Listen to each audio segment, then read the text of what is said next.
You unlock this benefit with the key of Patreon. Beyond is another dimension. A dimension of thought. A dimension of speculation. A dimension of mind. You're moving into a land of both waffle and substance. Of things and ideas. You've just crossed into the podcast zone. Ladies and gentlemen, welcome back to Trekking Through the Twilight Zone. This is where Julian and I work our way through the entire Twilight Zone, episode by episode, and we're well into season 2. And we are going to be fending off the Invaders. So, Julian, first and foremost, what are your thoughts on this episode?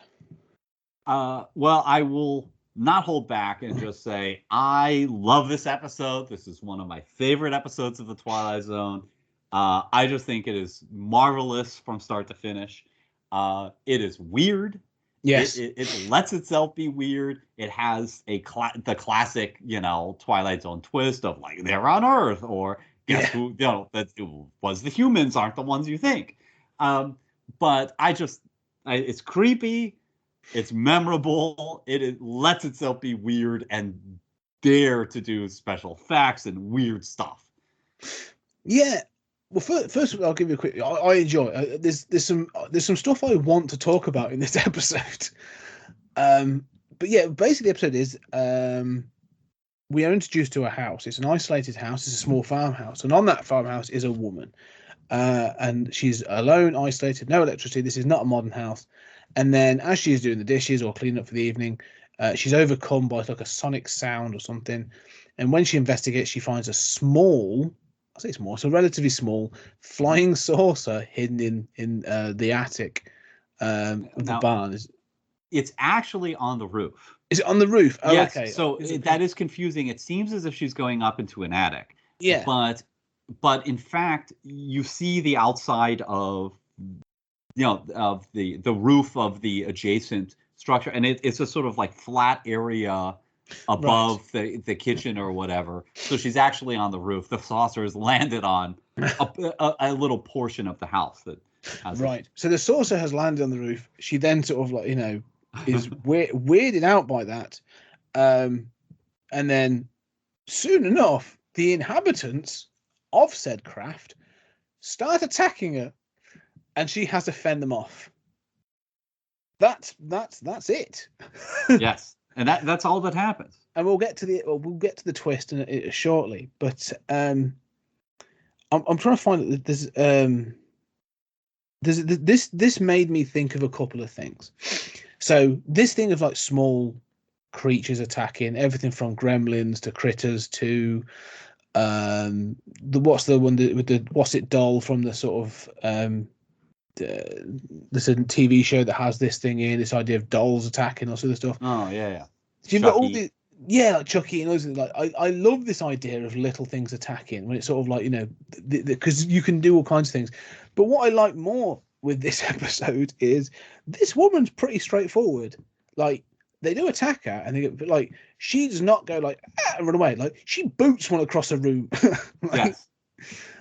It's got more common sense in this 1961 episode of the Twilight Zone than most TVs and films have had since, and I kind of like that.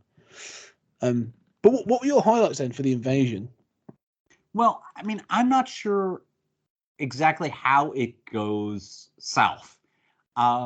It seems as if she doesn't seem to see the UFO right away, which is strange.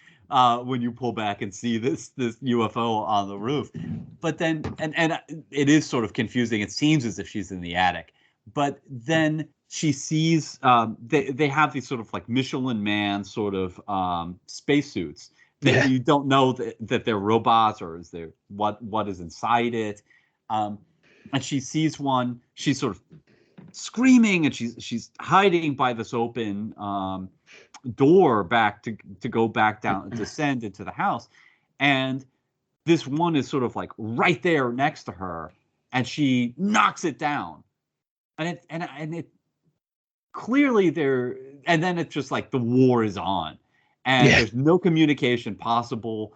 It's amazing how little dialogue there is. That was it. This is a near wordless episode. Yes, it's and it's amazing. Yeah, And it has like things that they do. They turn up at the windows. One of them has a knife, like quite a big knife. It's so creepy. I mean, the wonder of this episode is like, yeah, she knocks that one down, and then they begin firing at her, and they have these little, and it's like, where is that other one? And it's so creepy. And you see these little guys, and they're sort of moving a little robotically, and they're firing at her, and she finds radiation burns, these marks on, which, I mean, and you're like, she seems, obviously she's not going to be easily killed by these things. But then one takes her kitchen knife and stabs her in the ankle, and then, and it's like, another one stabs her through the hole in the door as she, yes. And like, whoa, this is some freaky stuff. Yeah, they're really going for that home invasion, like you say. It's, I mean, the thing is, like I say, this is leaning into like sci-fi horror vibes. Because again, like, it's sort of,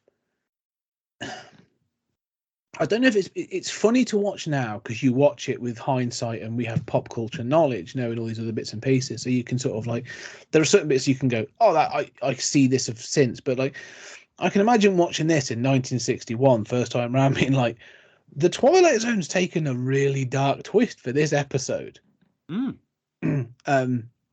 It made, because the things that I think of, like I say, was all those invasion things, those home invasion sort of the monster, little monster home invasion things. It also made me think of I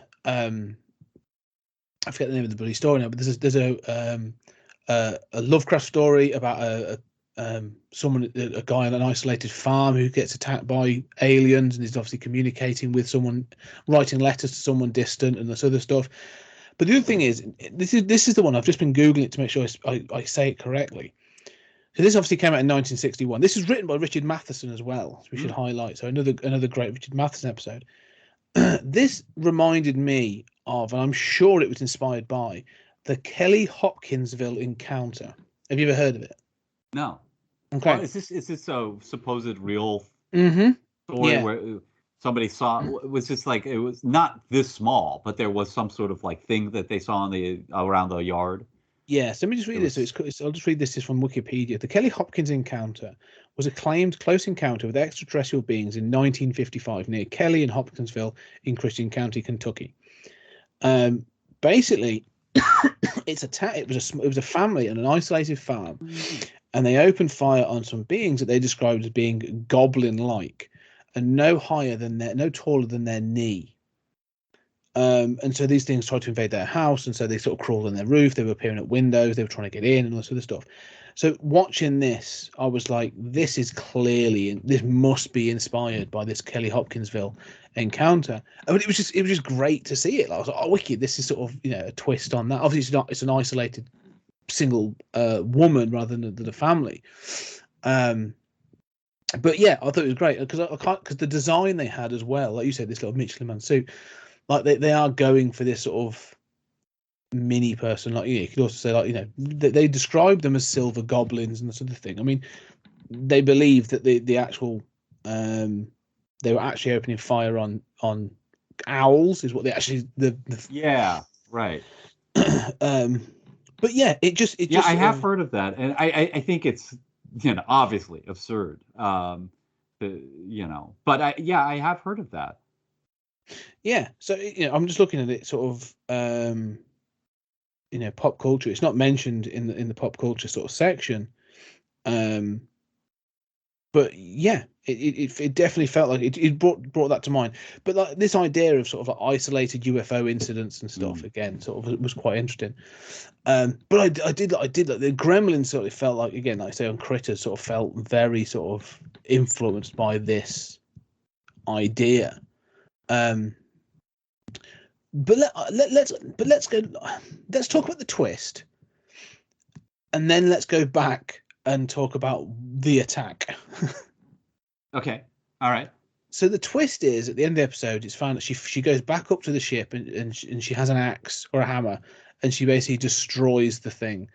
And all of a sudden, you hear an English speaking voice saying, basically, this is not, don't come, we're done for. run, run, run, run, run, run. Like there are No giant contact with this planet. Yeah, no, there are giant creatures on this planet. We on cannot beat them, sort of thing. And then it zooms in on the craft, and you see there is an emblem on there, and it says U.S. Air Force, Space Module 1 or Space sort of Rover 1 or something. And so then the twist is obviously that these little creatures or these little things that have been attacking her have been astronauts, have been humans in suits, right. And she is actually a giant being on this other planet. So now let's go backwards. Why did they attack her? Yeah. Well, so this is what I was sort of suggesting is that I think that she initiates the attack.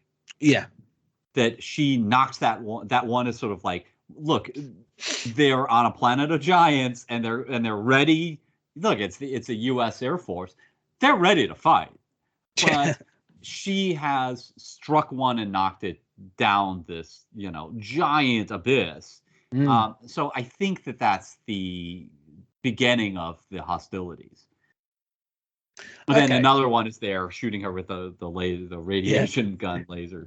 I do like that. There's because she grabs one of the bullets, doesn't she? And it's sort of like it burns her fingers as well, which is quite a cool little. Yeah, she's found like the gun. I think it's like the gun that it looks like a little toy light up robot gun or something, and she gets it to light up and make a sound. And yeah, and I love all that. But yeah, it was interesting that sort of like like I say, there's no attempt at communication. And granted, this event happens, but even then, there's like no attempt at communication. It just goes straight into fighting, which is obviously there to sort of ensure that you're surprised by the reveal.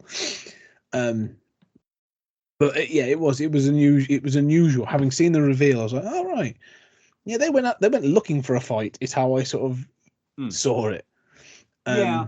I don't know that. I mean, obviously, you're right that. I mean, it doesn't matter for the sake of the episode, but that if it really is, we're supposed to be like, oh, right, they're the humans. Then why are they behaving in this way? I mean, I find this a gripping episode from start to finish, and I find that lack of communication, that lack of dialogue. I mean, we assume that they don't speak the same language. We assume that. These aliens, don't have some sort of communication device or, I mean, there is a language barrier there. And in fact, we never. I was going to say, I think it was you never hear her talk actually. So I'm just assuming that she can talk English because you hear the communication. Yeah. No, she can't speak English. Right. She's an alien. She's not speaking English. We just don't know that. And I think so.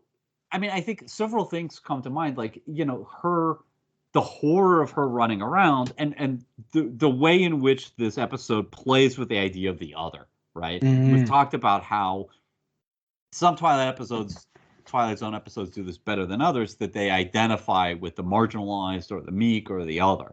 And then others are like, yeah, that's a robot, just deactivated, right? Yeah. And so we've talked about that before. I think this is a remarkable episode because it takes that classic Twilight Zone twist of, haha, they're from Earth, or haha, they're not really on Earth. And it uses it to help you identify with the stranger. So when you assume that she's human and she's fighting these, weird, sort of Michelin Man robot invaders, you think, how terrible for her. She's running around her house. Where are they coming in?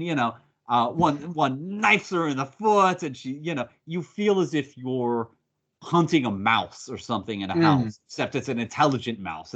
And the horror of her situation comes through to you. I find myself wanting some kind of negotiation, but we identify very much with her.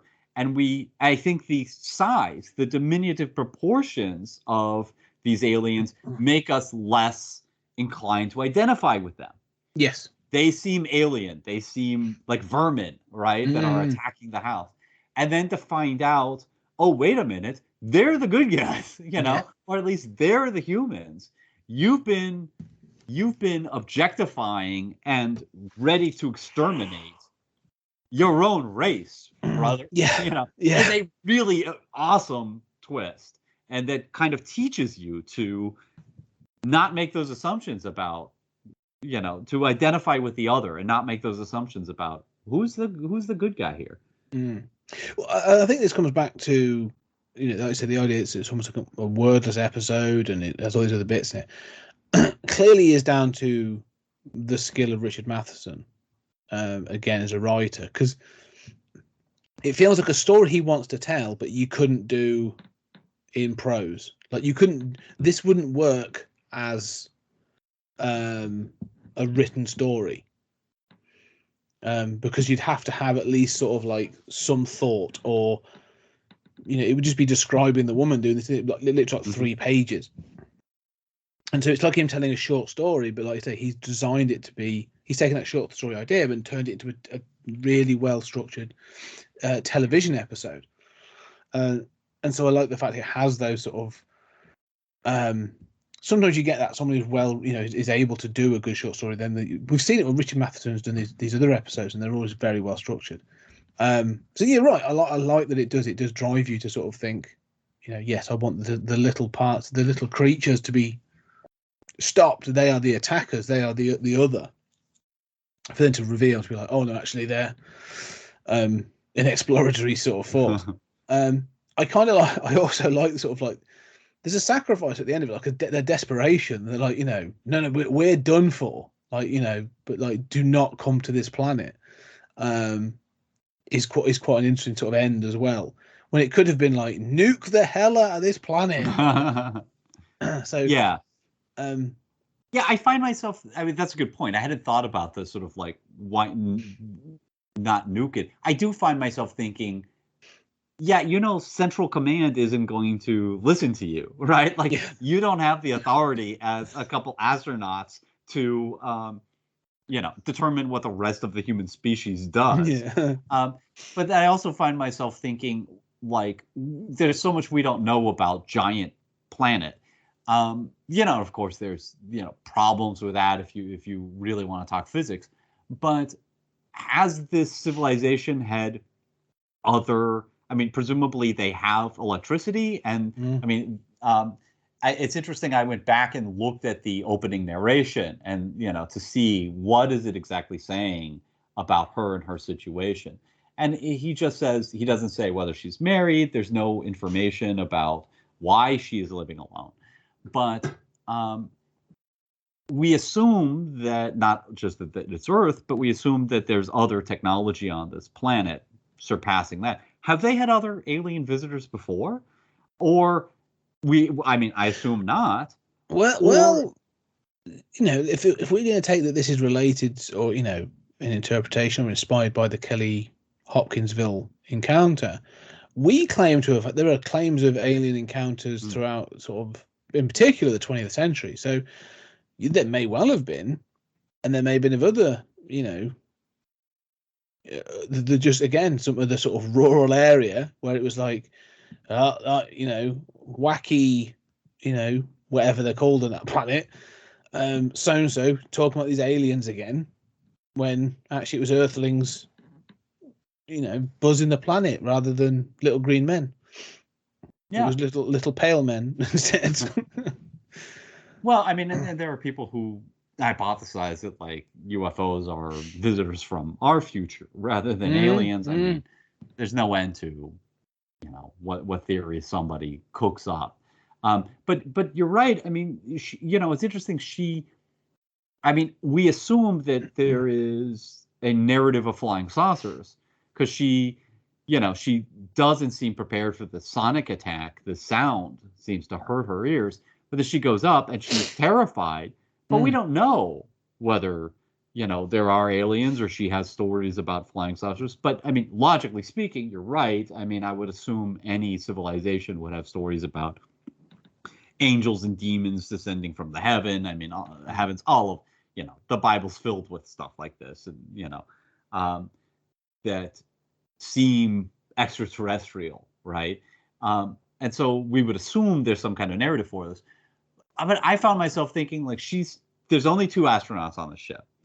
it's not clear through the attack, like, how many of these little guys there are. But at the end, we learn it's 2 astronauts. One she has murdered. I mean, it's Yeah. stabbing through the bag, really creepy, right? And she's banged it until it stops moving, and I was then gonna say put it in a box and thrown it in a fire.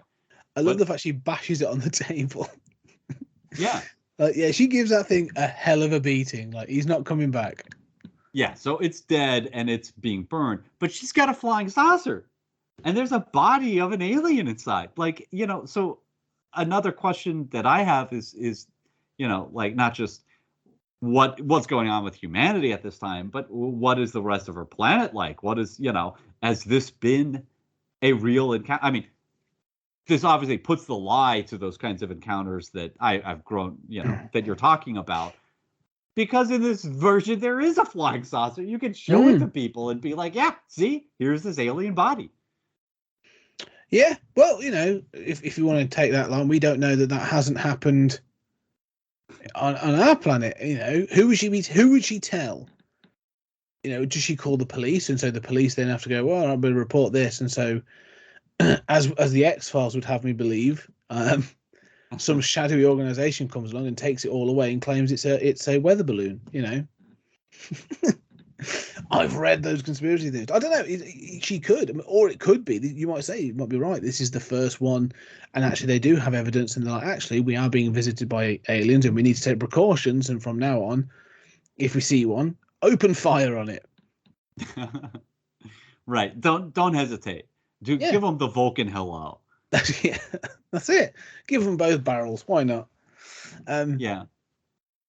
I don't know. It's good though. I like this. Does feel like an encounter, because one of the things I would say is, like, referring to the Kelly Hopkinsville things, like one of the things I did feel was like, yeah, I could imagine this being retold as a story on another TV show, like, fact or fiction, or one of those kinds of things of, like, here's the story that has been told over and again. Did this really happen to, Widow Twanky in her, isolated farm? I don't know.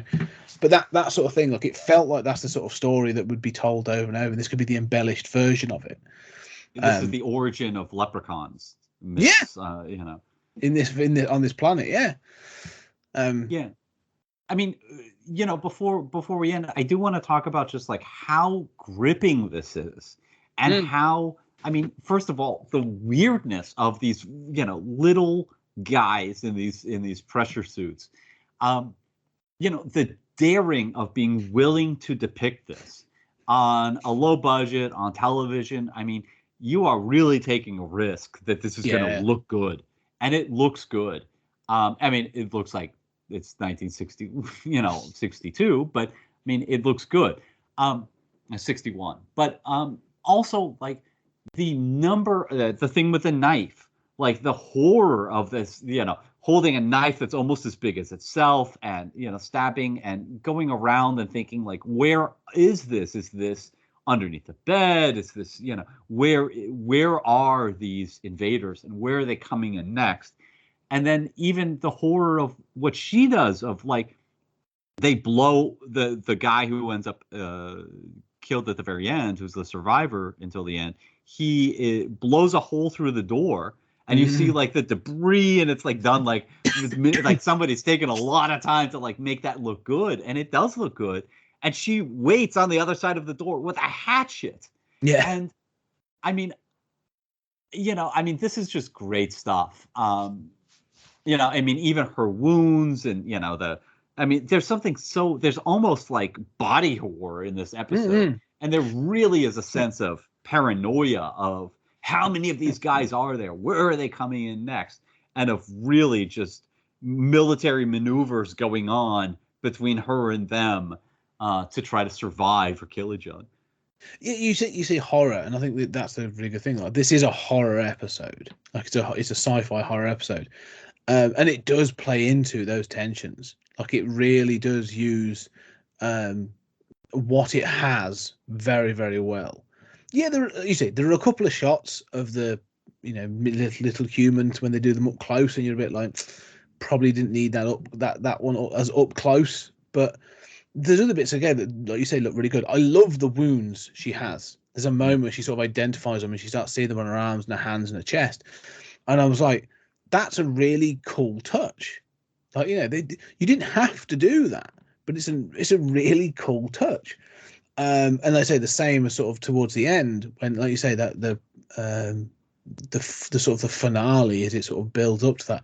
Again, like it feels well structured, but they've thought this one through and gone, no, this is the way it's got to happen. Like this is going to result in this climax, and it's going to result in it for these reasons. Like the killing of that first when she kills the one, like say, puts him in the fire and stuff. Like it's quite clear the other one's gone, fuck this, I'm off. Like Yeah. he's looking to escape, and she's obviously in pursuit, and so it works as this sort of like the turning of the tides, and that's when you're like, yes, she's going to win, and that's when she does win, and you realize, you go, oh, okay, that was two human astronauts that have just been killed off. It's an odd sensation there, but it's very well done. The one thing is, you say about the knife and stuff as well, like when she puts him in the bag, and the knife, because he's got the knife in the bag, and the blade comes through, and she grabs it like to take it off him and stuff, and she's like wrestling with it. So one of the things I want to highlight, I don't know her name. You may want to sort of Agnes Moorehead. Agnes Moorehead, even the actress. Yeah. She is a one-person show. Yeah, good point. There's no one acting against her. Like she spends however this took to record, but she spends the entire time rolling around the set of this house, wrestling with a bag, some small silver figures, and eventually smashing a prop UFO. Mm-hmm. Fair play to her for taking it so seriously and not going full camp. Like she does it, and she's the one that sells the horror. So fair play to her. That's an excellent point. And among the, I mean, I just think this episode works, and I love it. I love the twist. I love the, I mean, it's not the deepest twist ever, but I love the classic Twilight Zone twist, and the fact that it has a punch of like getting you to identify with the other, that there's a real meaning behind it. But I think you're pointing out just how revolutionary this episode is, how breaking of expectations. I mean, this is almost a silent episode, almost no dialogue whatsoever, and it's a one-woman play. Yeah, like this is staggeringly experimental. I mean, not to mention daring to use these little guys, and I mean, this is just breaking the genre of this show in such a dramatic ways, and I think it's so brave, and the fact that it manages to work is amazing. Well, this is one of those things that, like, I've seen this, and you've seen it repeatedly, where you will have a film or a TV show, whatever, rest on the shoulders of a single star. It's make or break on their performance. But there's also horror and science fiction films and things we've watched where you have Doctor Who is a really good example of this, where you'll have an individual wrestling with a prop alien, and it will either look good because they're able to sell it, and it's filmed in a certain way that looks sufficiently threatening, or it does look like someone wrestling a beanbag with some legs sewed onto it. Like, it can go one way or the other. And she gives it her all in this. Like her reaction to being stabbed, the desperation with which she grabs the knife, but with try not to grab the blade. Like all that's done really well. So fair play. I think it's very well done, and she does a fantastic job of making it, of bringing that tension and that horror when it could have, like I say, gone the other way. Yeah, and I love what you're saying about giving Agnes Moorehead the credit for this work. I mean, this is fine work, and giving the writer the credit for. I mean, I find myself thinking, what the hell does the script look like? Roll over, scream, get back up again. This is more of a structural thing, isn't it? There's less script here, and there's more like structural design of a choreography. Final thing I just want to say as we're going through these is again, I want to point out how much I am now enjoying having Rod Serling appear to give the dialogue, the monologue at the beginning. Now and it gives me this weird meta moments. Like she's in the start of this one, she's at the window washing up or doing something else, and he sort of walks up and sort of like it delivers this sort of the opening monologue. I love it. I think it's fantastic. I'm so glad he's sort of doing that now as part of the show. Yeah, I'm in. And kudos to Serling. I mean, he's fun to watch. Yeah. And this is such a classic element of the show. Yeah, and I like the way they place him in certain episodes. So I'm looking forward to seeing some more of that. But any final thoughts for the Invaders? No, I mean, well, Rod Serling is in fact a giant, because we do see him in the episode with her. That's a very good point. So the Rod Serling we see in this episode is a giant alien, different from the other Rod Serling. He's an astral figure who can take any shape or form. He's like the Watcher of the Marvel universe, but in the Twilight universe. Yes. Okay. Yeah, but I really enjoyed this episode. It was good. I think you enjoyed it more than I did. I think there were some moments where I was like, again, the special effects was like, oh, okay, that probably wouldn't have done that sharp. But it's again, you've got to take it in the context of 1961. I think the twist is fine, but as you say, it sort of feels like the stock. I hadn't thought about it in the sort of giving you the punch that it does, but felt like the sort of like the stock twist.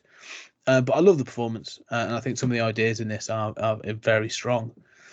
But anyway, ladies and gentlemen, as always, I hope you don't find any invaders in your attic, and I hope you're listening along, and I hope you're enjoying it. And we'll be back soon to talk more Twilight Zone. Speak to you soon. Thanks for supporting the Patreon.